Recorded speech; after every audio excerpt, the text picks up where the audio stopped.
Hello, my name is Sean Hughes, and I will be giving you a presentation on computational modeling of aeroacoustics. A little bit of background.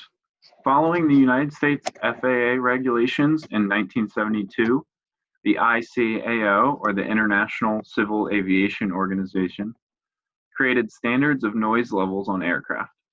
Since then, as aircraft got larger and engines became more powerful and noisier, the FAA has continually revised their regulations to fit the ever-growing engines.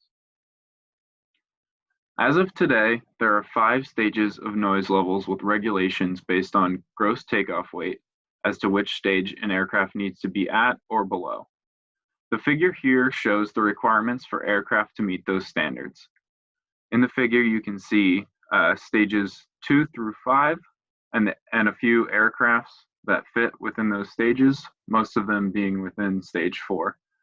Stage 1 is off the graph because it is no longer used as a baseline for aircraft. There are many issues when it comes to actually reducing the noise generated by an aircraft. The most evident is that it is necessary to accurately model both the turbulent exhaust flow and the acoustic characteristics of the engine. This is generally difficult because the acoustic waves are small compared to the near-field turbulence. There are also costs associated with the computations that can become very expensive and cause issues.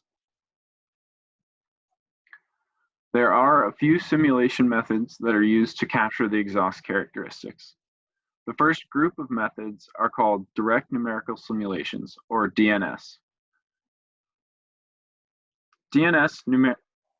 Direct numerical simulations generally require a very fine mesh to capture the turbulent flow and the noise created by said turbulence.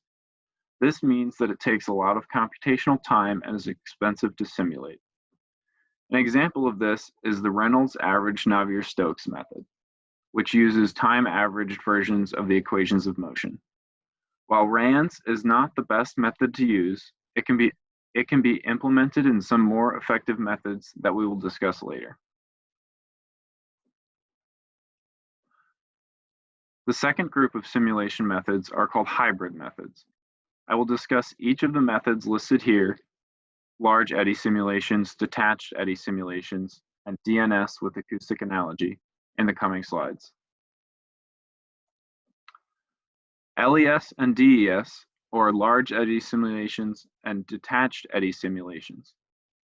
These hybrid methods both focus on specific groups of noise generating eddies. LES only takes into account the large noise propagating eddies. That is to say, the large eddies are expressly simulated, while the smaller ones are simply modeled, simplifying the calculation and thus the cost. Similarly, DES specifically models the most detached eddies within the turbulent flow. This method is best used for highly separated flows and will operate at a cheaper cost than modeling the entire flow. Another hybrid method used to model the noise created by an aircraft engine is DNS with acoustic analogy.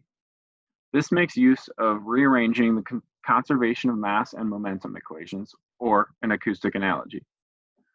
The equations are manipulated such that one side of the equation represents the hypothetical idealized sound propagation, and the other, unknown side, represents the noise propagation in the medium through PDEs. Then the equations are solved directly using a DNS method like the Reynolds average Navier-Stokes method discussed earlier. The use of the acoustic analogy prior to direct solving of the flow field significantly lowers the computational costs associated with the simulation. In conclusion, the world of aeroacoustics is a complicated and ever-changing field of study where accurate modeling is essential.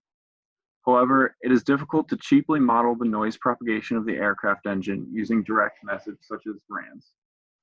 In certain situations, other hybrid methods, like the ones we discussed today, are appropriate and usually are much cheaper. Thank you, and if you have any questions, please Feel free to ask on the discussion forum or email me. My dot number is listed here, hughes.1631. Thank you.